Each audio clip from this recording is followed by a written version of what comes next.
podcast da Assistiva nasceu de uma inquietação da nossa equipe diante de inúmeras demandas que viemos enfrentando diariamente. Uma vez no mês, iremos nos reunir, com alguns convidados, que será mediado por profissionais da nossa equipe, e a gente vai bater papo sobre temas diversos que nos inquietam. Hoje falaremos sobre os desafios e as dificuldades da maternidade real. Para isso, temos aqui hoje eu, Poliana, Sueli Borges, eu sou musicoterapeuta, psicóloga, mãe de um filho de 14 anos. Sueli Borges, também psicóloga e musicoterapeuta, e um filho de 13. Estaremos mediando aqui para que a gente possa falar e discutir sobre esse tema. E estamos contando aqui com a presença de 3 mães. Temos Luíse Correia, 32 anos, treinadora, árbitra, coreógrafa e empresária, e é mãe de Cauê, de 3 anos e 10 meses. Seja bem-vinda, Luíse. Maria Aparecida Teixeira, 53 anos, pedagoga, mãe de Felipe, de 25, e Bento, de 12. Seja bem-vinda também. Obrigada. E Rejane Santana, 48 anos, professora, bióloga e mãe de Francisco, de 7 anos. Obrigada. Bem-vinda, Rejane. Então, para a gente começar a falar um pouco do nosso projeto, desse tema, eu vou estar trazendo um texto que eu escrevi baseado em algumas coisas que já li, em algumas entrevistas de algumas teóricas, das quais eu me identifico. As relações parentais na nossa sociedade ainda mantêm um modelo sustentado no patriarcado, sendo o homem aquele que é provedor e a mulher a responsável pelos cuidados com o lar, a alimentação e a educação dos filhos. Do ponto de vista econômico, esse cenário apresenta algumas mudanças, pois a mulher passa a ser inserida no mercado de trabalho, contribuindo maciçamente nas despesas familiares. Porém, os cuidados com o lar e com os filhos seguem sob os direcionamentos e preocupações da mulher, que carrega o título daquela que nasceu com esse dom, o tal do instinto materno. Dessa forma, cabe à mulher trabalhar na rua para prover a família e ou contribuir nas despesas desse lar. Cuidar da organização da casa e educar os filhos. Tarefas árduas, solitárias, que têm gerado tanto sofrimento psíquico. E se um desses filhos, ou mesmo mais de um, apresenta alguma dificuldade, sendo necessário realizações de idas semanais em consultas terapêuticas, essa sobrecarga feminina aumenta ainda mais. É importante que a sociedade esteja advertida e se movimente, que o lugar do cuidado de uma criança não diz respeito apenas à mulher, cuidadora. Cuidado a uma criança está diretamente ligado à responsabilidade de todos da família e, sobretudo, do Estado. É preciso compreender que os cuidados de uma criança precisam ser compartilhados e retirar da mulher, cuidadora, o peso que ele foi colocado ao longo de todos esses anos. Na verdade, gente, pensar nesse tema é algo extremamente desafiador, porque quando a gente pensa historicamente nesse lugar que a mulher vem se colocando, que esteve colocado e que hoje também se coloca, a gente se depara com muitas questões, inclusive nesse lugar de uma sociedade capitalista que também inclui e coloca essa mulher como lugar do instinto materno, porque é muito conveniente, porque quando eu penso, eu gosto muito de uma filósofa chamada Elizabeth Badinter, e que ela faz esse contrassenso com relação ao instinto materno, porque é algo que é muito romantizado. Será que efetivamente existe o tal do instinto materno? Ou isso foi algo construído em função de uma sociedade que precisava que isso existisse por várias questões, para que realmente a mulher ficasse em outro lugar? Se a gente vai lá para um tempo atrás, as crianças, o número de mortalidade era muito grande das crianças. Por quê? Essas crianças eram cuidadas por amas de leite, que muitas vezes precisavam de dinheiro para sobreviver, e o cuidado era muito pouco. As mulheres, porque precisavam manter um lugar na sociedade, isso, gente, obviamente, eu estou falando de Europa, mas isso também não deixou de acontecer aqui, porque veio importado, E assim, a partir daí, essas crianças não tinham nenhum cuidado, né? Não se tinha um cuidado e uma atenção especial à infância. Isso começa a acontecer depois, e aí vem essa história de instinto materno. Muito porque só algo tem que fazer para que essas crianças, esse índice de mortalidade infantil não continue acontecendo. E aí vem essa romantização desse lugar da mulher, né, de que assim, não, a mulher tem um dom, ela nasceu para ser mãe. Quem é que disse? Será mesmo que a gente nasceu para ser mãe? Né? Que é um peso tão grande, nascer para ser mãe. E aí o homem fica num lugar muito bacana, porque ele chega lá, olha, eu vou te ajudar a trocar uma fralda, eu vou te ajudar a lavar um prato. Papel de coadjuvante, né? Exatamente. Quando isso é a obrigação dele, sim, enquanto companheiro. E hoje a gente já tem uma outra história aí, que é chamada as mães solos, né? Porque não é mãe solteira,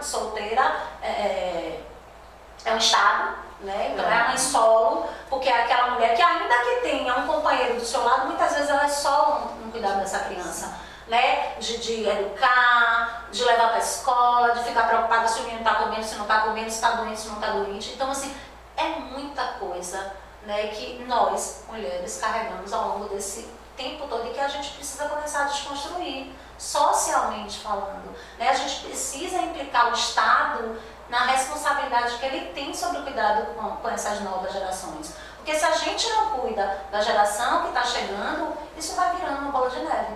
Então, o momento é agora. Obviamente que assim, a gente ainda vai percorrer muito por nesse tema, para que a gente ainda possa chegar em um lugar melhor. Mas, se a gente não começar, isso fica muito difícil. Então, a gente queria escutar um pouco de vocês, a gente vai trazer algumas perguntas.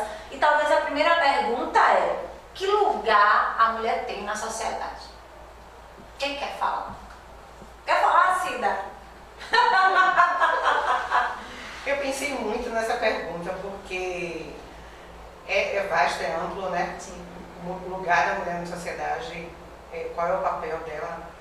O papel dela é de ser mãe, todo mundo cobra, né? A tal do instinto materno, que é muito romantizado e nada certo que foi criado para que a mulher ficasse dentro de casa mesmo, cuidando das crianças, que era o lugar dela. E até hoje não é valorizado também, né? Porque não se diz que isso é um trabalho. Né? Nunca se fala que a mulher que está em casa cuidando do filho está trabalhando. Lavando, passando, cozinhando e não recebe por isso, né? Isso. Então, o papel da mulher é uma palavra muito forte, porque ela tem tantos papéis que a gente vai ficar aqui a noite toda, né? Discorrendo sobre isso. Né? E aí a questão, eu não posso deixar de, quando penso no papel da mulher, falar da maternidade e da maternidade que eu vivo, né? Sim. Que é uma maternidade que foi típica durante 25 anos, durante muitos anos, né? Que meu filho tem 25 anos, e passou a ser atípica e foi um choque muito grande.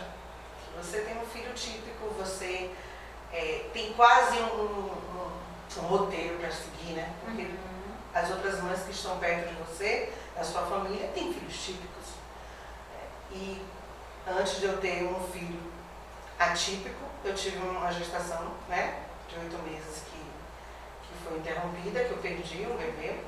E Bento vem, como chamavam de bebê arco-íris, né? Bento vem logo depois dessa maternidade. E a gente tem na cabeça, eu já sofri, eu perdi uma filha com 8 meses, achando que ela estava lá toda prontinha já para nascer. E aí, agora vai ser tranquilo, e não é.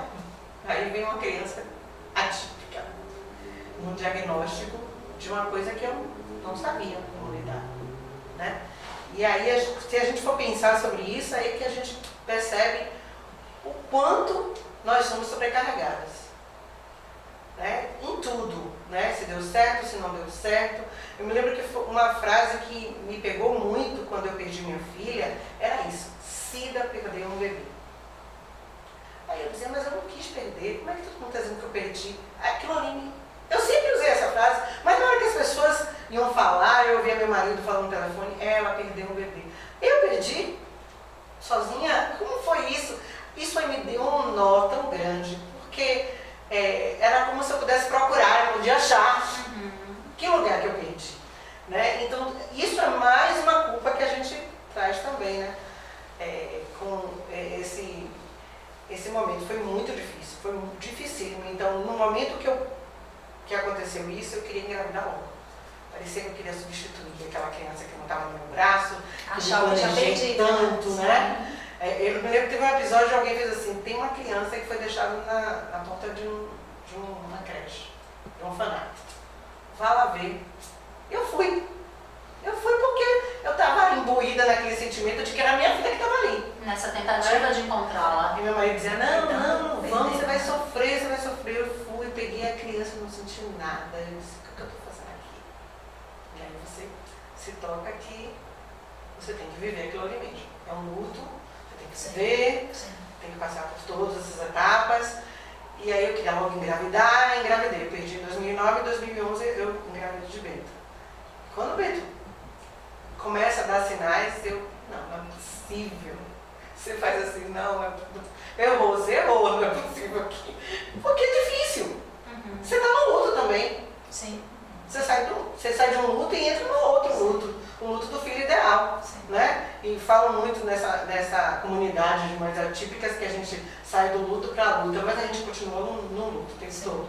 O luto é cada vez que eu olho, vejo que não fez isso, vai para o 6º ano, tem 12 anos, mas não fala como uma criança de 12 anos, não pensa como uma criança de 12 anos, então a gente vive vários lutos. E você é uma educadora, né, que trabalha com outras crianças, que acompanha esse desenvolvimento, né, digamos assim, educacional. Né? Então sabe de perto, né, o que é que isso acontece. Então, falar do papel da mulher passa por tudo isso, né? A maternidade, a mulher no mercado de trabalho, como é que ela é vista, ela tem que estudar, ela tem que ter uma profissão, ela tem que se manter em casa também, ajudar financeiramente. Então é muita coisa que é cobrada dela. E quando a gente é mãe, então, a culpa nasce junto mesmo. Hoje em dia, quando eu respiro, quando eu vou assistir uma série, eu digo, tem alguma coisa errada, deixei de fazer alguma coisa, tá errado, eu não posso estar nesse lugar de assistir série. Como? A gente passa o tempo todo assim. Até para se divertir a gente se culpa. Então, eu acho que as meninas até podem falar de outro papel, mas eu não consigo. O papel da mulher para mim sempre é ligado à maternidade por conta de tudo isso que eu vivi. Quem quer? Desde a infância, né? Então você falou que desde os primórdios que a mulher ela é criada para isso. Então a gente não ganha um carrinho, a gente ganha boneca, né? Para aprender a cuidar.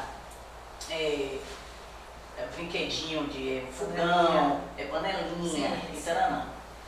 E aí, quando uma mulher ela tem essa visão de que a gente tem que mudar essa realidade, e aí foi confuso porque quando eu comecei a namorar, né? E aí eu chegava na casa de minha sogra, e aí eu só ia namorar final de semana, né? Porque eu estudava não sei o que e tal, e aí só ia namorar final de semana. E chegava lá, aí eu ia varrer a casa, ia fazer não sei o que, aí eu, fulano, você vai varrer a casa, eu vou lavar os pratos, não sei o que lá. Não, meu filho não faz isso. Eu digo, mas vai fazer. Comigo ele vai fazer. Então, assim, a gente ainda vai se deparar muito com isso, né? Dessa briga. Não, e aí eu tento criar o meu filho, que é uma criança atípica, mas não é porque ele é autista que eu não vou criar. Então eu disse, Francisco, bora ajudar aqui a guardar o sapato, vamos fazer isso, aquilo, outro, porque ele tem que aprender também isso, né? Então, acho que a gente que vê que precisa dessa mudança, a gente tem que criar os meninos, né? Ensinar a cozinhar, ensinar a varrer a casa, ensinar, né, a empendurar uma roupa. Para quebrar isso. Para quebrar isso, entendeu? Porque assim, e eu estou falando isso, mas não é fácil para mim. Porque eu casei e aí trabalhava, eu ganho mais. Né? Então, assim, eu poderia muito bem dizer assim, olha filho, eu mantenho a casa, então você vai lavar os pratos, você que vai lavar a roupa, né? Não é assim que o marido faz? A grande maioria. Ele é o provedor, ele leva o dinheiro para casa, então ele leva o dinheiro para comprar comida, não sei o que, tá, e a mulher vai lavar a roupa, vai lavar o prato, vai cuidar da casa, vai cuidar dos meninos, não sei o que. Aí o seu bem, por que não pode inverter? Mas mesmo assim, eu ainda ficava, não, mas eu sou a mulher.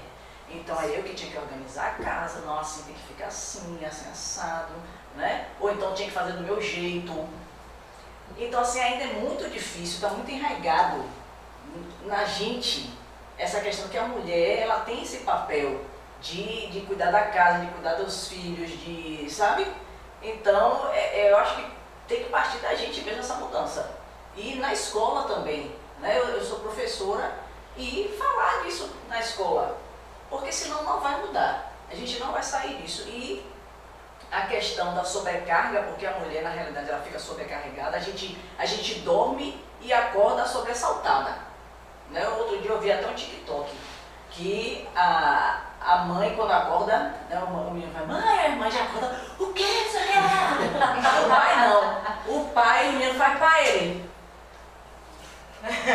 Assim, sabe, como se tivesse tudo na paz e a mãe já fica o tempo todo sobressaltada e é isso mesmo que eu me percebo e percebo outras mães que são, né, de filhos típicos, porque a mulher é sobrecarregada o tempo todo. Então eu acho que a sociedade ela cobra muito da mulher. Sim. A gente tem que ser boa 100% em tudo. E não tem como eu ser 100% em tudo. Se eu sou 100% empresária, não tem como eu ser 100% mãe. Não existe isso. E também se cobrar, querer ser 100% tudo, vai cair na questão da culpa. Né? Ai meu Deus, aí ó, eu esqueci que o menino tinha que ir pro futebol, não sei o que, não sei o que, não. Eu não posso Então é complicado. A gente tem que pensar nisso. Né? E aí dar as nossas prioridades. Né? Qual a prioridade que você quer para a sua vida e tal, para não cair nessa cobrança que a sociedade impõe. Né? E você, Luísa, assim, como é que é, né, essa coisa assim, de você, né, professora, né, e acho que viaja, né? Quando eu ouvi a pergunta, né, qual é o papel da mulher na sociedade, a primeira coisa que eu pensei antes de ouvir as duas falarem foi muito importante, inclusive, eu parar para ouvir a fala delas primeiro, porque talvez acho que seja a primeira vez que eu estou me colocando nessa posição de ouvir, né, essas questões e ainda também de mães que, como vocês falam, atípicas, né? E eu acho que o papel da gente na sociedade é um papel de revolução. Sim. É um papel de revolução, ainda mais depois do que vocês falaram. Eu tenho mais certeza ainda disso, porque assim, trazendo pela minha perspectiva pessoal, eu não sou uma mãe atípica, pelo menos até então, que eu saiba, né, porque tem algumas questões também que se descobrem depois e eu posso ter outros filhos, né, também. Mas antes de eu ter o meu filho, eu já trabalhava com diversas crianças, né, eu sou treinadora, sou professora de ginástica e treinadora, né, e eu sim recebi várias crianças já que não eram, né, meus filhos, mas que a gente acaba criando uma ligação com essas crianças, tem um poder de tocar naquela vida, né? E algumas mães se colocaram a conversar, algumas mães aceitam, né, essa questão, acho que até pelas coisas que vocês citaram, assim, de que não é fácil essa cobrança, né? E aí quando essa mãe aceita e traz essa carga ou essa situação para a gente dividir, para alguns profissionais tentarem ajudar, talvez se torne um pouco mais, né, não digo leve, mas um pouco mais tranquilo da gente lidar com uma rede de apoio, né? E algumas pessoas não aceitam também. Então, até nesse primeiro contexto, quando eu vi alguns movimentos desse tipo, eu acho que Bárbara, né, também percebeu isso em algumas visitas quando a Yasmin começou a treinar com a gente, que eu procurei ter os primeiros contatos, assim, com a assistiva, de entender melhor algumas questões comportamentais que, apesar da educação física a gente estuda o crescimento e desenvolvimento, mas é num aspecto diferente, né? Então eu comecei a entender que eu tinha um papel naquelas vidas daquelas crianças e eu meio que sou um pouco diferente do típico, né, da mulher típica, assim, dessa questão dos cuidados com a casa e tudo mais. Eu sempre fui muito de ir ir pra rua, de trabalhar fora. Fui morar só muito jovem, porque os meus avós faleceram, então eu tive que me mudar pra cá e tudo. Então eu não sei cozinhar, eu não sei fazer faxina, eu não sei cuidar da casa, né? E muitas vezes eu me deparei com situações de crítica nesse sentido. Sim. Não, mas tudo bem se eu achar que eu posso trabalhar e remunerar uma pessoa que sabe fazer isso melhor do que eu. Não tem problema algum. Não é uma coisa que assim, as pessoas achavam um pouco, meu Deus, ela não gosta de fazer isso. Ela não sabe fazer isso. Eu sei, né? É o que eu gosto, o que eu sei fazer é trabalhar com as minhas crianças e tal, enfim. Isso eu adoro fazer. Não posso ser hipócrita de dizer que vou fazer porque não, se precisar fazer, eu faço. Então, acho que já é um primeiro ato de revolução da gente, a gente se aceitar, se assumir, não, eu gosto disso, não sei fazer isso. E tá tudo bem, né? Porque, como vocês falaram, porque a gente tem que ter a obrigação de saber cozinhar, de saber lavar, de saber passar. Eu vivi isso na minha casa, né? A minha avó era dona de casa, né? O meu avô era provedor, a minha avó era dona de casa. E eu vi o quanto ela trabalhava ali. É como foi falado já, é um trabalho que não é remunerado. Hoje já é falado sobre isso, mas naquela época não era. E assim, eu não tinha vontade de brincar de comidinha, né? De cozinha, de ser a dona da casa. Enfim, a minha avó até brincava, essa menina tem que ser um menino macho. Porque eu gostava de brincar de outras coisas. E aí, depois, né, alguns anos depois, veio um contraste nisso, que foi o desafio da maternidade. E aí, quando eu engravidei, já nesse teor feminino da coisa, como eu convivia com muitas meninas, no meu dia a dia todo mundo achava que era uma menina. E aí, veio um menino. E aí eu pensei, e agora eu faço o quê? Porque eu viajo com meninas, eu convivo com meninas todos os dias, eu escolho roupa de menina, sei ajudar a menina, pentear o cabelo, sei lá. E como é cuidar de um menino? Né? Então já veio um contraste para mim nesse sentido. E aí veio uma outra situação de revolução. Meu marido é cozinheiro, meu marido é gastrônomo, então lá em casa quem cozinha ele, ninguém faz nada à toa, né? Maravilha! Então assim, é uma situação diferente. Ele que cozinha, a gente cuida da casa junto. Confesso que muitas vezes, às vezes ele cuida melhor do que eu. Sim.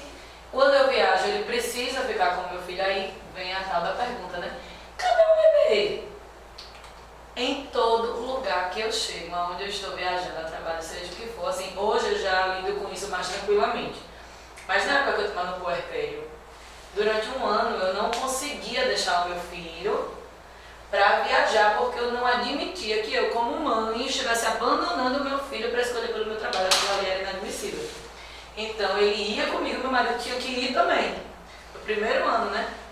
No segundo ano ele já foi para a escola, desmamou e tal, falei, não tem como. Daí eu entender que eu não estava abandonando ele, foi um processo. E aí em todos os lugares que a gente chega, e hoje eu já entendo que às vezes é uma preocupação que as pessoas conhecem mesmo, mas me incomodava aquela pergunta. Eu chegava lá, ninguém me perguntava, tá tudo bem? Não. Oh, cadê Cauê? E aí para você dizer que Cauê está com o pai, está com a avó, né? Aí já tem aquele peso que elas falaram, assim, a cobrança. E aí vem também a situação de que tem outras mães que convivem com a gente, né, com suas filhas, trazem suas demandas, às vezes dividem suas questões. A gente está lidando com outras meninas que estão em formação. O que é que a gente vai ensinar para essas meninas, de qual é o papel delas, né?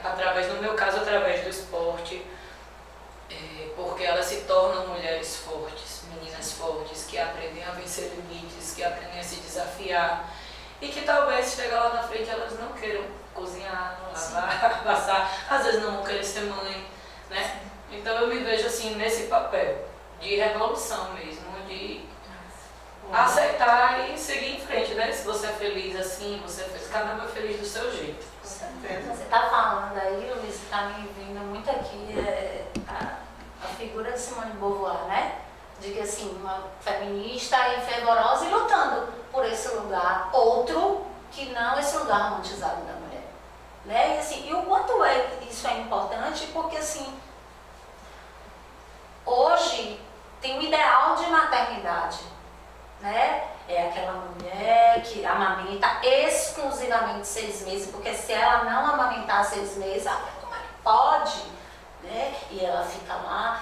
E como é isso, né? Sim, eu me lembro que a esposa do meu sobrinho, quando pariu, ela não conseguia, né? Não tinha leite e tal, estimula daqui, estimula de lá. E aí ela começou a amamentar. Só que ela não queria amamentar, ela não gostava. E isso foi um problema, porque a mulher tem que amamentar. E amamentar é difícil, porque você não está dando só leite. É leite, é amor, é carinho, é tanta coisa que sai desse peito, né? Porque você está ali, tá muito investimento que você está dando para essa criança. E a mulher fica realmente muito esgotada. E tudo bem se ela não amamentar. Me lembro também de uma situação, quando eu trabalhava no IPEBA, né? Uma jovenzinha, e ela dizia assim, mas ninguém, minha mãe não deu de mamar, minha irmã não deu de mamar, por que eu vou ter que dar de mamar? E eu comecei a pensar sobre isso. Realmente, historicamente, ela não sabe o que é dar de mamar. Por que ela vai ter que dar de mamar? E aí a gente foi abrir um espaço de escuta para essa mulher, e ela começou a falar, até que em dado momento ela disse, não, eu quero amamentar. Até o momento que ela quis amamentar. Porque tinha uma cobrança, né? Porque assim, durante muito tempo, ainda existe, hoje eu acho que de uma forma mais amena, né, essa campanha sobre a amamentação. A gente sabe que o leite materno é importante, mas e se não rolar o leite materno, tudo bem. Mas a pressão é tão grande que isso termina fazendo com que as mulheres se sintam muito culpadas por não conseguir amamentar. Você falou isso, eu me lembrei de uma situação quando eu tive o Bento. Eu fui eu fui para a primeira revisão com a ginecologista, né? Eu estava acabada, vendo aquela coisa, o Bento chorava muito, o Bento queria comer, eu não tinha leite suficiente. Tanto que quando eu cheguei no pediatra disse, esse menino tem fome, ele está chorando de fome, vai dar um leite para esse menino artificial, não precisa ficar... E eu sabia, não, que tem que dar, porque o outro eu amamentei até 8 meses, não sei o quê. E aí quando eu cheguei na minha ginecologista, olhou para mim e fez assim, menina, vá se cuidar.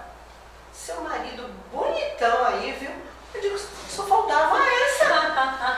Só faltava essa. Quer dizer que eu ainda tenho que estar toda bonitinha, amamentando, sentindo dor, aquele puxão que tá... E eu ainda tenho que estar bonita porque meu marido vai me trocar. E isso a gente faz com a gente mesmo, as próprias mulheres, a gente nós somos cruéis. Porque isso não é o papel dela. Com certeza. Então chegar para uma mãe que está cansada, que 7 dias que teve neném, cheguei numa casa que, assim que eu cheguei, descobrimos que minha mãe estava com Alzheimer, vivendo comigo. Então, tanta coisa para eu dar conta. Eu me preocupar porque meu cabelo eu arrumei de algum jeito e saí para o médico, eu saí de lá arrasada. Sim. Aí eu olhei para a cara dele e deu risada. Ele disse, você vai se portar com essas coisas? Deixa lá. Mas olha como a cobrança vem da própria mulher. Da própria mulher, exatamente. Não, e assim, quando você, pra você ver, você estava falando, né, depois que eu falei, eu pensei assim, não, mas eu amei ser mãe, entendeu? Não é que eu não amo, eu amo ser mãe, adoro, mas, por exemplo, hoje eu me vejo numa situação mais bem resolvida de falar sobre isso, mas ela sabe que ela me acompanhou quando não tem. Que da fase que o meu filho nasceu, dessa questão de amamentação e tudo mais, até aqui, eu passei por muitos processos como esses, assim, de autocobrança. Porque, por exemplo, eu tenho tudo isso bem resolvido sobre o que eu gosto, o que eu não gosto, o que eu quero, o que eu não quero, ok. Mas naquele momento que eu me vi como mãe, eu não sabia o que era que eu queria, o que eu gostava, o que eu não gostava, o que eu sabia, o que eu não sabia. E aí eu passei por um período de um momento assim que eu não admitia que eu não conseguisse amamentar. Eu amei amamentar, foi fantástico. Na hora que eu precisei desmamar meu filho, porque eu precisei fazer um tratamento, foi um sofrimento. Porque justamente eu não conseguia entender que eu estava fazendo aquilo ali para me cuidar, para estar bem para ele também, né? E aí, várias questões desse tipo, assim, qual é a hora que eu vou voltar a trabalhar? Não, eu fiquei numa dúvida se eu ainda queria trabalhar, voltar a trabalhar, porque naquele momento eu só queria ser mãe. Tinha, lógico, muito do meu amor, do meu sentimento pelo meu filho, daquele universo que a gente estava, né, mergulhado, mas eu sei que também tinha muito de cobrança interior e de cobrança sobre a minha história com a minha mãe, com a minha avó, né, que eu não queria que o meu filho sentisse dores que eu senti, por exemplo. E aí veio também o momento de eu perdoar minha mãe sobre algumas situações, né? Esse lado feminino de todo mundo ter, que eu não sabia que a minha mãe tinha, só fiquei sabendo depois que eu virei mãe. Então aí eu me pergunto, como é que, não é que os homens, os médicos ou pessoas que estudam, estudiosos, não tenham essa capacidade, mas eles podem estudar e tudo mais, ok, mas como é que eles vão sentir isso se eles não vão passar por isso? Né? Como é que um médico, uma pessoa vai ter a capacidade de falar uma coisa dessa para uma mãe se ele não vai se colocar naquele lugar? Como é que ele vai, como é que a sociedade tem coragem de cobrar de uma pessoa uma coisa, né? Porque é uma sociedade patriarcal ainda, que ela não vai viver. Pessoas que estão numa condição, numa posição que não vão ter aquela vivência, aquele sentimento para entender. Foi aí que eu comecei a entender também várias coisas sobre as mães das minhas ginastas. Algumas coisas que quando eu não era mãe, mesmo sendo mulher, eu não entendia. Né? Eu conversava sobre aquilo, eu tentava orientar da melhor forma, mas eu não sentia, porque eu não era mãe. Eu não ia entender, eu passei a entender. Então, eu acho que nesse momento, principalmente as outras mulheres precisam refazer esse lugar de fala, esse lugar de cobrança, esse lugar de olhar para outra com empatia, de julgar menos. É a sororidade, né? Exatamente. Que a gente precisa colocar mais em prática, porque a gente, enquanto mulher, muitas vezes a gente atinge aquela outra mulher, né? Sem se dar conta do que ela está passando.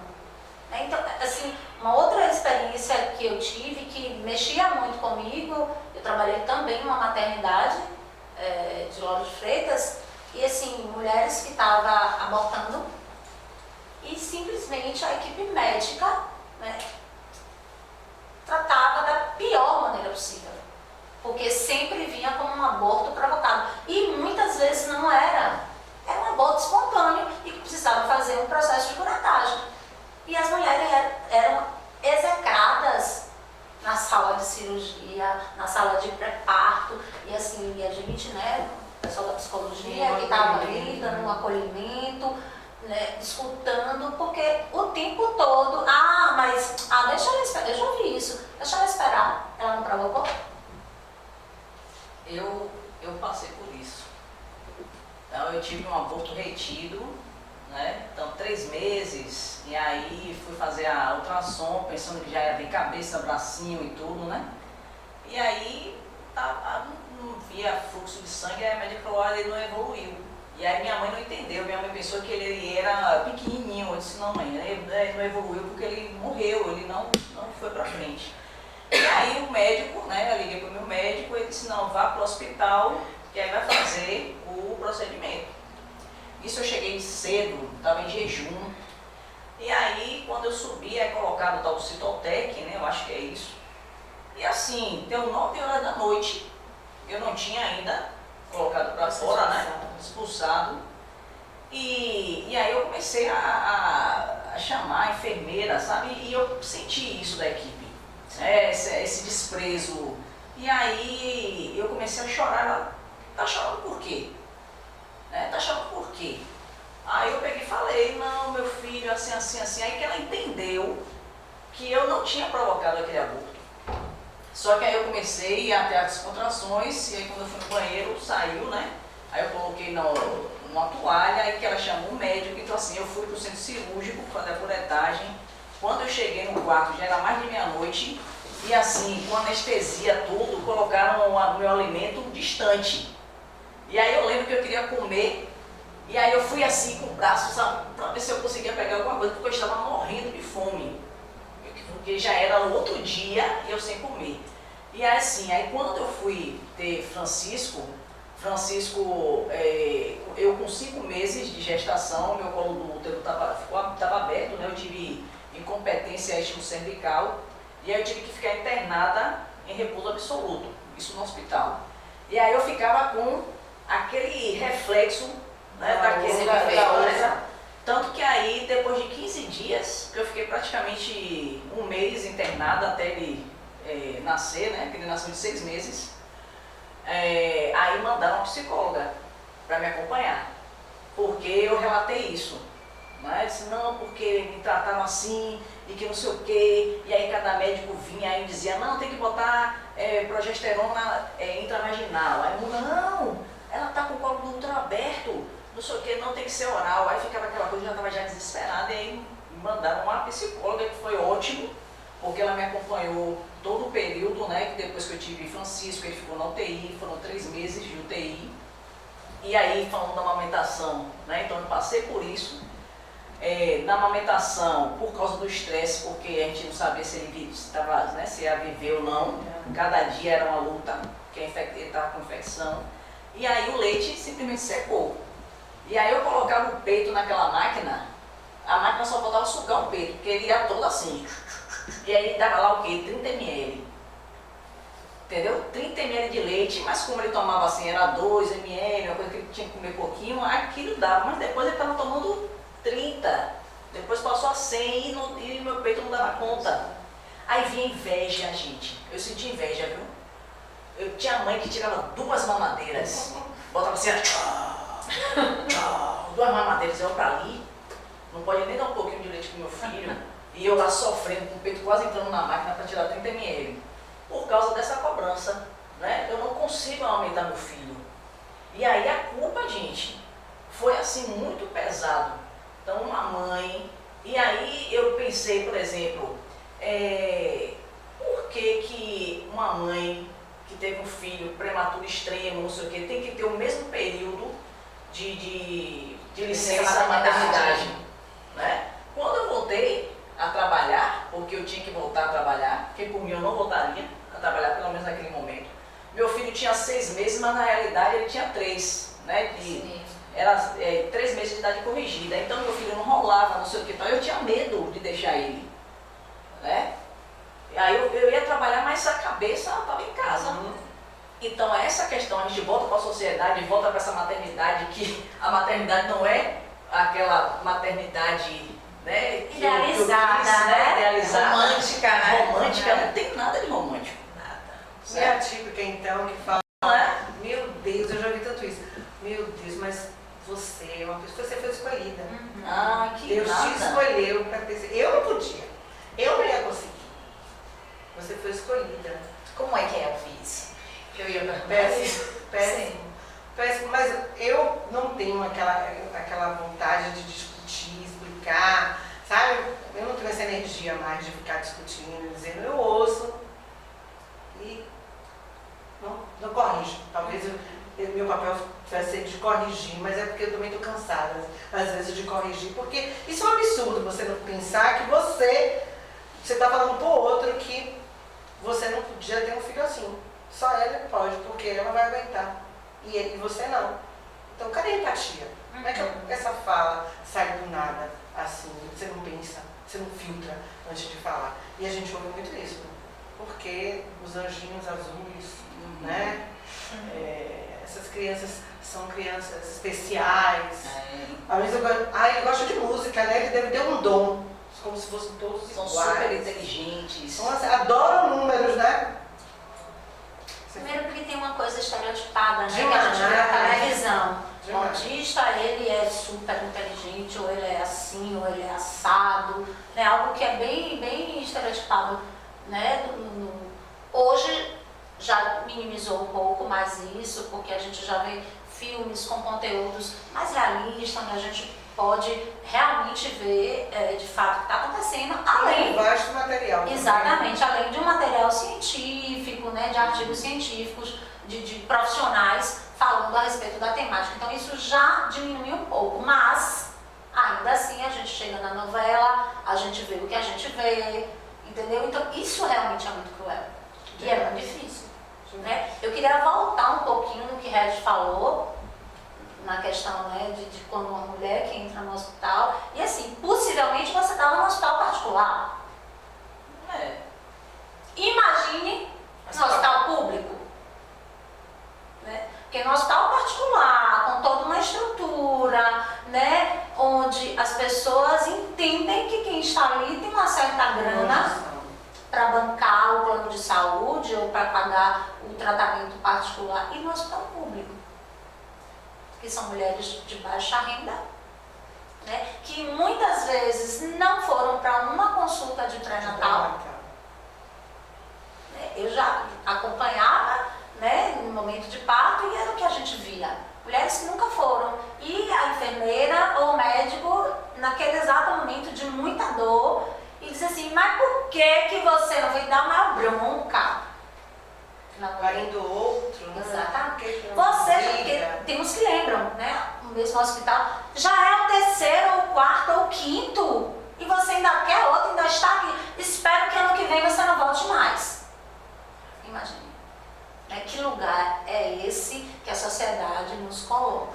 E como a gente precisa, sim, ser revolucionário. Eu fiz uma queixa para o hospital que eu tive Bento, e eu acho que não chegou até eles, porque eu nunca recebi uma resposta.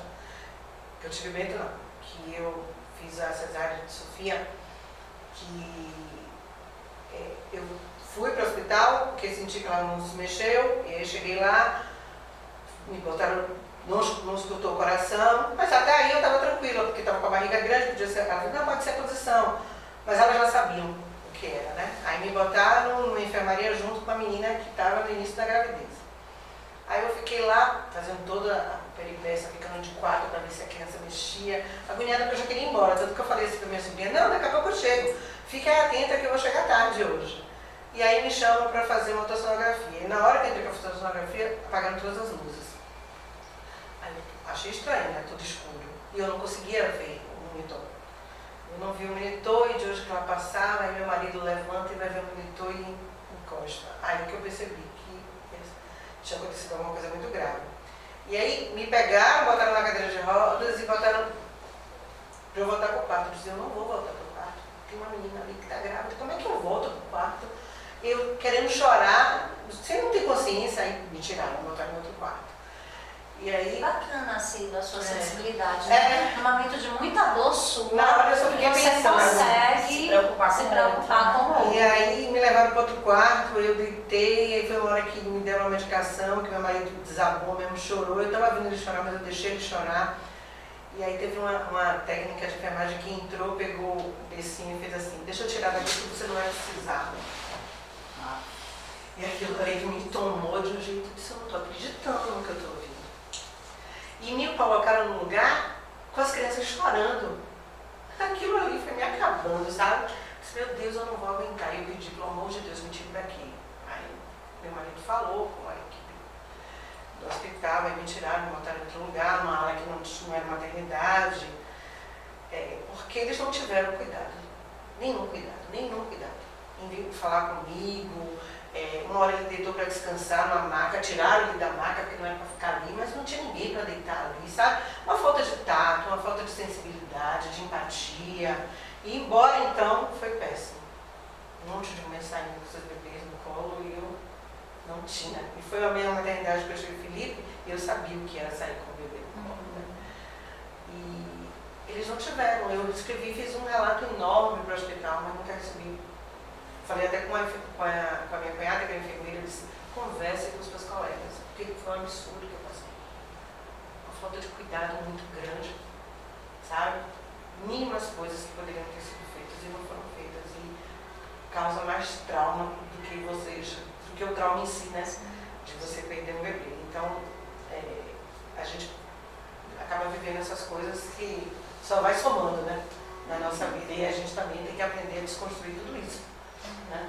E aí assim pensar, né, de que diante de todos esses desafios, dessas implicações, de tudo que a gente passa, né, você ainda foi, foi nessa busca, engravidou, né, do terceiro, né. E me diziam, você é louca, não faça isso, não vai aí, você já tem um filho, não vai, mas eu quero, eu vou tentar, eu vou ter, e fui na loucura mesmo, eu fui na loucura, eu não parei pra pensar muito não.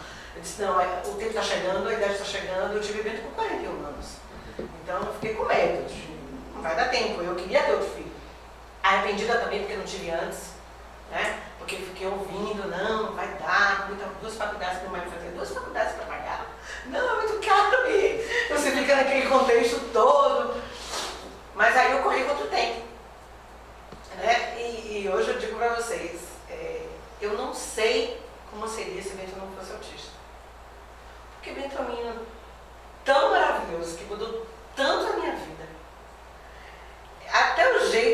falar, o jeito... Eu acho engraçado, porque ele ouviu eu falando assim, Anderson, eu vou lá para assistir, fazer um podcast falando, que na hora que eu saí ele fez, boa sorte, mãe. Oh, bonitinho. Ele é um doce, né? Mari sabe que Mari está com ele já há alguns anos. Ele é um menino muito sensível. Ele é um menino que veio para juntar a gente, para ligar. O irmão mais velho é louco por ele. Ele disse, eu não sei como é que seria minha vida sem ele.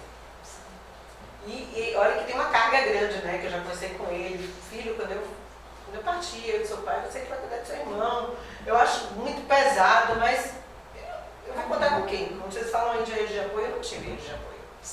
Eu não tive ninguém para me ajudar. Minha mãe que me ajudou quando eu tive Felipe tinha Alzheimer quando estava com o Bento. Ela não sabia nem quem era Bento. Quem era esse menino que estava rodando dentro de casa. Quem é essa criança que está passando por aqui? Ela me dizia isso o tempo todo. Quem é esse menino lindo que chegou aqui? Eu disse, seu neto. Tá? Então eu tinha que lidar com o Alzheimer dela, vivenciar uma situação de doença que é muito difícil, principalmente para quem cuida, né? E mesmo assim ter o desafio do autismo, né? Terapias. Mas aí, com todas essas questões, essas dificuldades, esses desafios, esse lugar, né, de maternidade, né, lhe satisfaz? Como é que você se vê nesse lugar? Né? Sou sim, sou feliz por ter escolhido ser mãe. Sim. Né? Eu acho que é uma escolha, é um direito da gente querer ou não ser mãe. Né?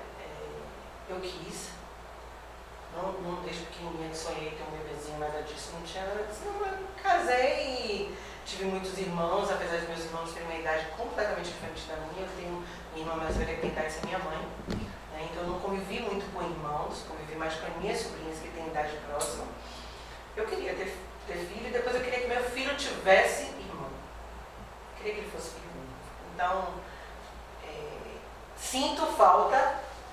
Eu acho assim, eu digo assim, meu Deus do céu, eu queria que Sofia tivesse nascido, mas eu queria ter Bento, como é que seria isso? Eu fico me perguntando sobre isso. Talvez se eu tivesse tido ela, ele não ia nascer.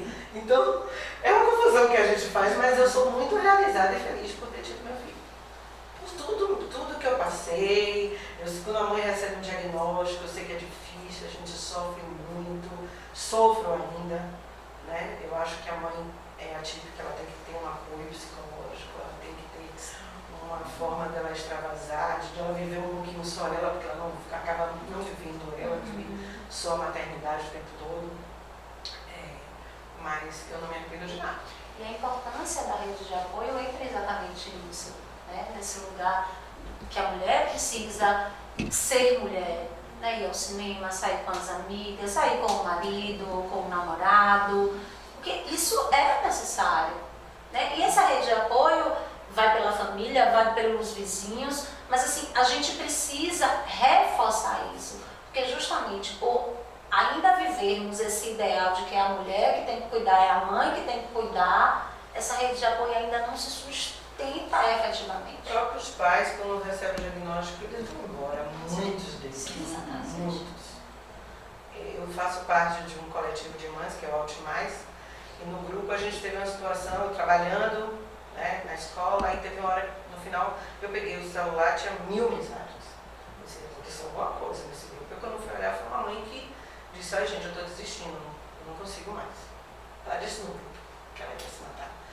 Então, ficou todo mundo desesperado. Aí ficou, você conhece ela? Onde é que ela mora? Alguém liga. Ligou, o marido estava em casa, ela estava no quarto já trancada. Já tinha tomado algumas medicações, mas conseguiu chamar essa boa a tempo, ela não precisou ser internada nem nada. Mas aquilo ali abalou todo mundo.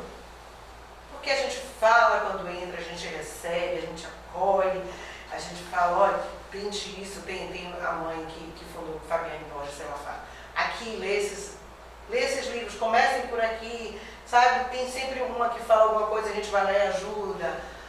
Mas cada uma está vivendo o seu drama. Né? O vizinho que está denunciando porque o barulho está muito grande.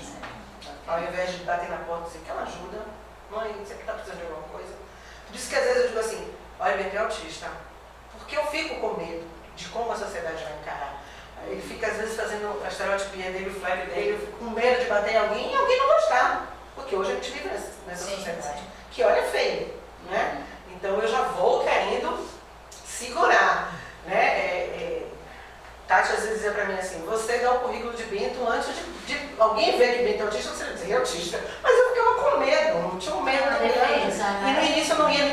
festinhas de criança pequena, não ia.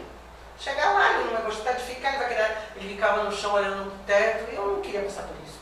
Privei ele de muitas festinhas no início. Agora eu não privo ele dos lugares, eu acho que o lugar dele é em qualquer lugar. Mas no início eu sofria de levar, até da própria família. Porque tem crianças da mesma idade, não que minha família não tenha me acolhido, mas a gente sabe que o olhar é outro. O grito que dá, o jeito que fala, não gostar de certas coisas. E às vezes a gente pensa assim, melhor estar em casa, né? Que é o nosso mundinho, a gente é que controla. Mas a gente não pode pensar assim. Porque a gente tem que se mostrar para a sociedade e exigir, né?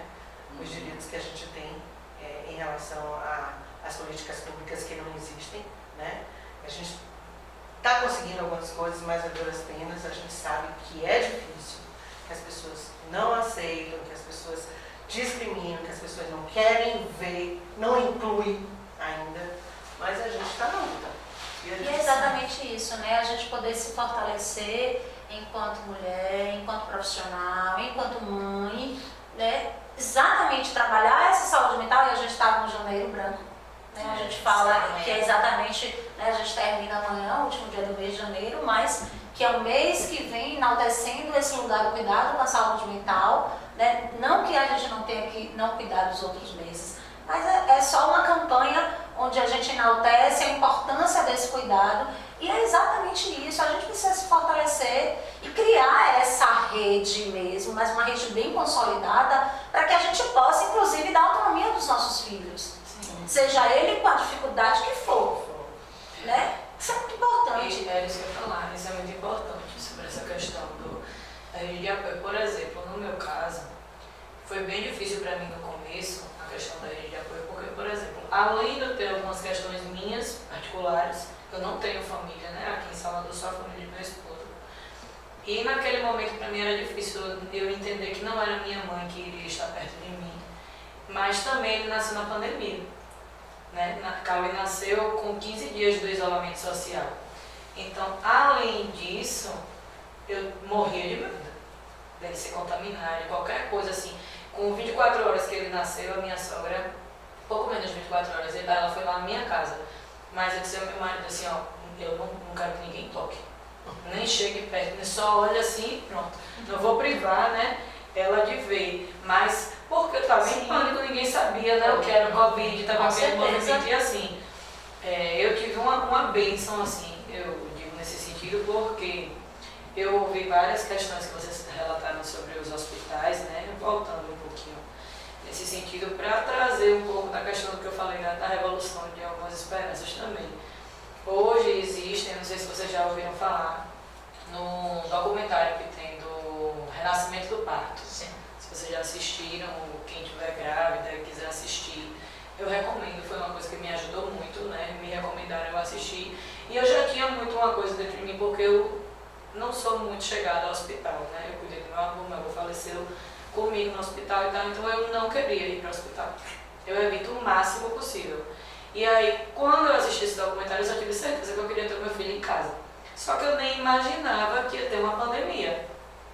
Aí procurei, né, inclusive existem casas de parto e existem... As doulas. Não, como é o que você falou, faz parte de uma comunidade, isso, de um coletivo. Existem coletivos aqui. Existe um coletivo fantástico chamado Sobre Parto. E elas cuidam das outras mulheres, elas são ativistas, não é só a questão de ser parteira ou enfermeira obstétrica, elas são muito mais do que isso. Eu não posso nem me aprofundar porque senão eu me emociono. Elas cuidaram muito de mim.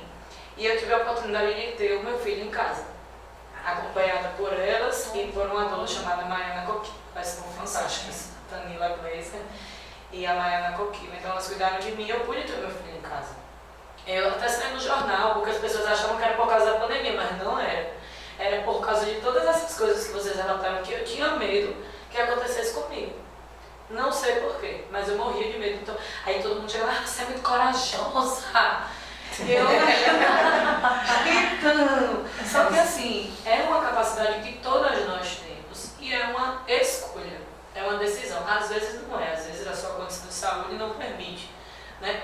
Mas às vezes é uma escolha, e assim, tudo bem, não quer dizer que a mãe que escolheu a cesárea é menos corajosa do que eu. Não tem nada a ver. aí, depois que Cauê nasceu, teve essa situação de que eu estava na pandemia, então eu não queria ninguém dentro da minha casa, eu não queria ajuda de ninguém, eu não queria sair dentro de casa. E aí a gente ficou muito... Foi fantástico, assim, a gente viveu cada detalhe, cada segundo do desenvolvimento dele. Porém, com o tempo, quando tudo começou a voltar a um novo normal, né? E aí eu comecei a ir para o ginásio, eu comecei a trabalhar e tudo mais. Cauê não convivia com ninguém. Ele não ia para ninguém, ninguém conseguia pegar ele no colo. Não tinha como, não tinha nada que fizesse. Primeiro eu não queria dar, e quando eu percebi que eu precisava de ajuda e admitir isso, ele não ia. Então aí meu marido começou a conversar comigo, olha, mas Cauê vai ser um menino muito amado, ele vai amar as pessoas, a gente precisa também permitir que isso aconteça. Lembra da rede de apoio que falava e tal, não sei o que, então eu comecei a me permitir, né, com minha cunhada, com minha sogra, com algumas outras pessoas. E hoje, que ele está com 3 anos, eu tenho a sorte de ver meu filho convivendo com as minhas alunas, com as mães das minhas alunas, com as avós, com as tias.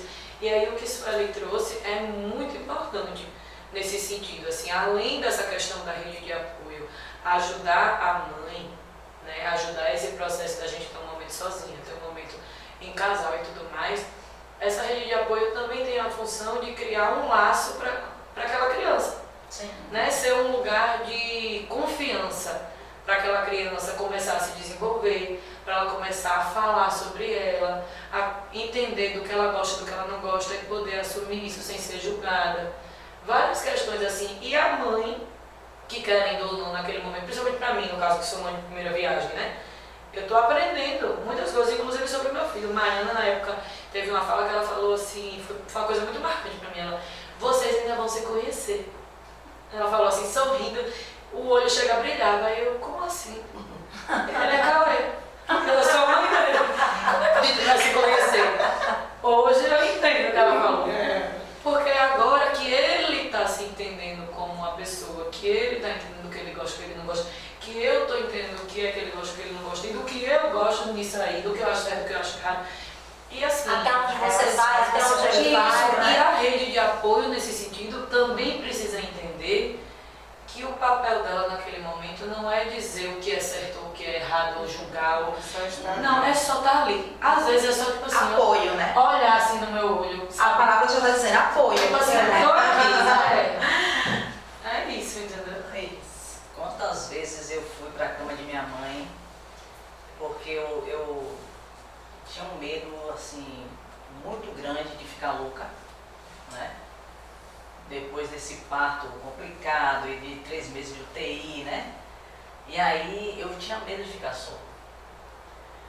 Aí me dava aquela coisa, eu ia pra cama dela, ficava lá, e ela, o que foi? Ela, não, eu só quero ficar aqui.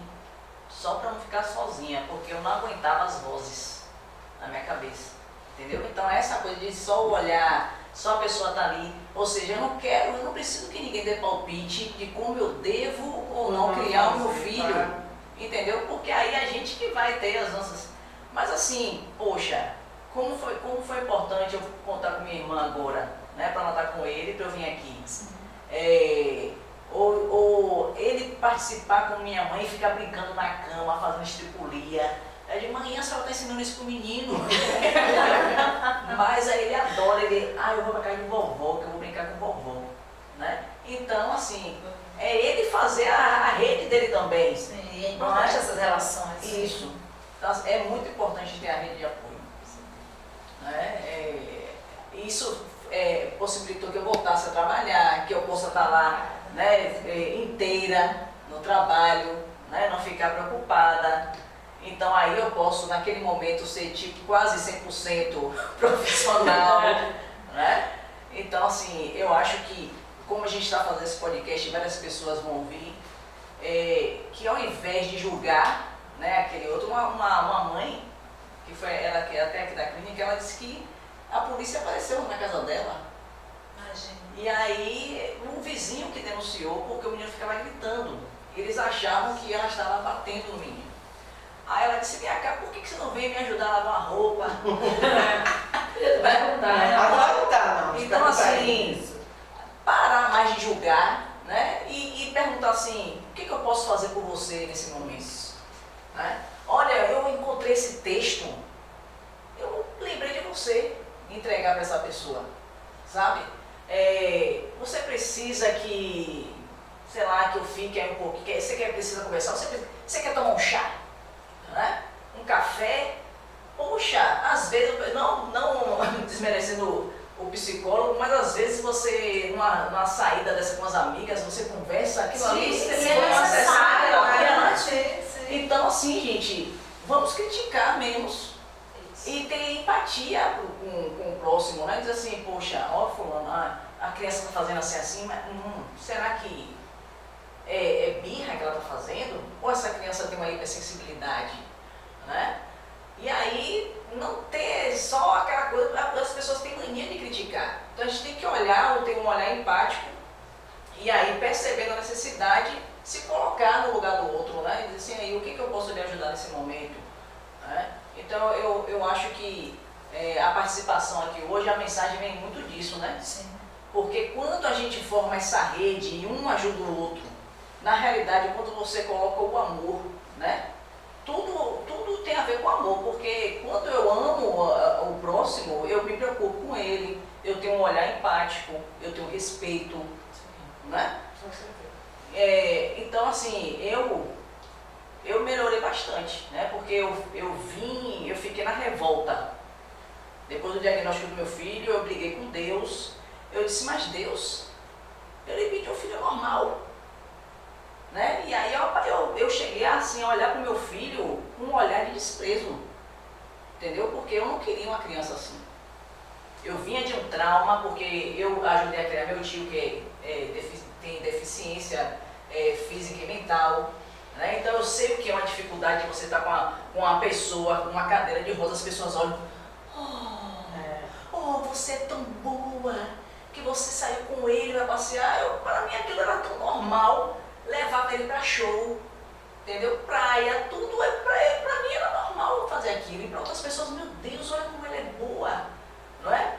Mas aí quando meu filho veio, depois de ter passado todo esse processo, né, do nascimento, que ficou na UTI, e aí depois vem o diagnóstico do autismo, eu briguei com Deus, né? Eu digo, mas Senhor, peraí.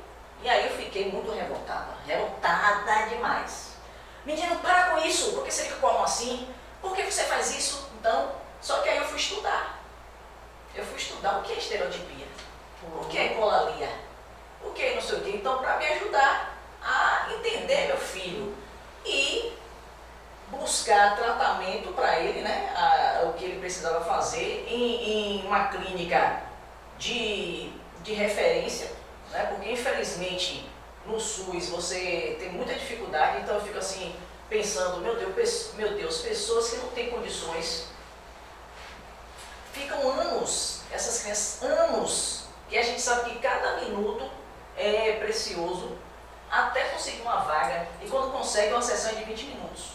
Né? Daqui que a criança se regule, a gente já terminou a sessão. Então assim, a mensagem que eu queria deixar, né? Então assim, quando vem o diagnóstico, a gente não vai deixar de passar pelas fases, né? Porque realmente vem o luto daquele filho ideal, pererê, vem a raiva, né? Vem a frustração, aí depois a gente entra na aceitação, e quando vem a aceitação é joia, porque aí quando a gente aceita, a gente vai buscar conhecimento sobre aquilo, né? E aí você pode já conversar com o profissional, você sabe se o profissional está enrolando ou não. Né? E encontrar profissionais que gostam do que fazem, sabe? Então assim, eu agradeço muito a Clínica Assistiva, todas as meninas são maravilhosas e sempre me apoiaram. Então assim, não era a rede de apoio só de casa, era o profissional que dava o feedback no final da sessão. Entendeu? Olha, seu filho está evoluindo, ó mãe, faça isso em casa, ó mãe, faça aquilo, porque no final das contas, quem permanece mais tempo com a criança são os pais. E nós, pais de crianças atípicas, ou quem é, né, pai de uma criança atípica, que nunca é de primeira viagem, né? Marinha de primeira viagem, precisa de alguém que oriente. Ó mãe, se você não disser não para o seu filho, vai chegar uma hora que é assado. Eu acho que a gente nem tem tempo desse desse Não é? luto todo, a gente tem que ter o luto do lado, a gente tem que batalhar, né? Tem que buscar. Eu vou buscar ajuda. Antes do diagnóstico, eu fui buscar ajuda. Tem alguma coisa diferente nele, por eu trabalhar com criança. Tem alguma coisa diferente. O meu pediatra acredita, não, ele vai falar com 3 anos. 3 anos ele fala, tá cedo ainda. Foi falar com 6. Mas eu fui buscar ajuda. Sofria, chorava, mas eu fui buscar ajuda. A gente não tem nem tempo muito de ficar enlutada. A gente tem que lutar. Isso. Sair desse... O luto passa a ser verbo, né? E a gente tem que lutar. E nesse momento, a gente tem que... Quando a gente encontra os terapeutas, né? Que chegam pra gente e conversam e dizem assim, olha, não, vai ser, a gente vai fazer assim, já ajuda, já dá um direcionamento. Porque eu busquei, né, muita coisa, eu leio até hoje, porque eu tenho alunos que eu preciso também trabalhar com eles, mas a gente não é mãe. Sim. Isso. Que bom. Que bom. E é esse lugar que vocês precisam estar, né? Ó, mas essa questão que ela trouxe, vocês dois, na verdade, sobre a questão dos terapeutas e tal, do conhecimento, né? Pra você ver como são as coisas, assim, não puxando a sardinha, porque a gente tá aqui no podcast da Assistiva, não, mas é real mesmo. Ano passado a gente fez, justamente o que eu falei, né, que a gente estava recebendo muitas crianças assim, eu já tinha conversado com o Bárbara, e a gente fez um treinamento aqui com a minha equipe de professoras, de profissionais, com a Bárbara. Ela deu uma palestra sobre as questões comportamentais, os padrões e tal, não sei o quê. Gente, mas é um conteúdo tão rico que mesmo as mães de crianças que não são atípicas precisam e deveriam ter acesso a esse conhecimento. No dia que ela falou assim, ó, a criança que já consegue cruzar os braços e tirar a camisa, com tantos anos, já consegue fazer assim, assim, assim. Eu fiquei assim, ó. No dia que Cauê fez assim, tirou a Bárbara, Cauê tirou a camisa só assim. Ela começou a rir. Eu não esqueci aquilo. Porque são os marcos. E às vezes a gente tá com a criança, né? Ela tá em desenvolvimento, tem algumas questões que ela tá precisando de ajuda e por falta de conhecimento, às vezes a família não sabe. Sim. Não sabe que aquilo ali é uma questão de um padrão comportamental, que ela pode auxiliar de tal forma. Sabe? É como a questão da terapia, né? Que antigamente todo mundo achava que não, vai pra terapia, Coisa de tá maluco, né? doido, tá doente, tá com problema. Não, não. Às vezes, assim, mesmo as crianças que não são atípicas, elas precisam dessa ajuda, faz toda a diferença. A Bárbara fez vários testes aqui, eu tenho meninas que são, lá, meninas e meninos, que são ginastas, né? Que são iniciantes. E nós temos até o alto rendimento, tem atleta da seleção brasileira, tem a filha de Bárbara, tem o título sul-americano, pan-americano. E assim, a gente fez um outro treinamento agora já com outro tipo de abordagem. E aí ela trouxe situações do que acontece, por exemplo, no cérebro da minha atleta, ou do meu atleta, ou da criança, quando ela está realizando determinado movimento. O que é que acontece com a parte sensorial, o que é que acontece com a parte vestibular e tal. Todos esses, né, que às vezes a gente bota a menina para, por exemplo, faz um risco na ginástica, né, lança o aparelho, faz algumas rotações e tem que recuperar o aparelho. A gente está trabalhando ali uma questão específica e técnica, mas ela é uma pessoa, ela é um ser humano. E aí tem várias questões envolvidas sensoriais que às vezes ela mesma não tem essa noção e às vezes a gente não se atentou ou tem profissional que não teve esse conhecimento, por exemplo, para ajudar aquela criança a corrigir uma situação. Isso estou falando no sentido profissional. Mas dessa mesma forma, isso se expande a várias questões do dia a dia. Dificuldade para aprender a ler e escrever, várias coisas que às vezes a criança tem uma dificuldade por determinado tipo de alteração que ela não sabe. Né? Então, acho que esse tipo de conhecimento que pode ser passado tanto pelas mães que eu acho que conseguem ter esse acesso porque buscam por causa da situação, né? Quanto mais isso é compartilhado com outras mães, com profissionais que são da área também, eu acho que isso é muito rico para as crianças, né? E ajuda todo mundo. Ok, meninas, a gente fica assim muito feliz, né, com a estada de vocês aqui, com o nosso bate-papo. Acho que foi muito rico, né? E assim, esperamos que em outros momentos, com outros temas, vocês possam estar aqui conosco. E até pensar assim, que esse tema da maternidade é um tema, a gente só fez um recorte, né? Começamos a pincelar, né? Isso, porque se for de fato falar, né, da maternidade real, a gente vai, como a gente falou no instante, né, no início, a gente ia virar a noite aqui falando, né? E a gente pensar, né, de que os desafios são muitos, né, as dificuldades são muitas, mas acho que, como você falou, né, o lugar e o desejo, o amor, e tem o seu lugar especial também, né, dessa relação de mãe, né? É indescritível. Isso. Assim, eu acho que super. a palavra que o Luiz falou é muito importante, revolucionar. Eu acho que esse é o nosso lugar, né? Enquanto mulher, enquanto mãe, enquanto profissional. Porque se a gente não levanta a bandeirinha, fica tudo da mesma forma. E é essa bandeirinha que muitas vezes nos salva. Ok? Muito obrigada. Obrigada.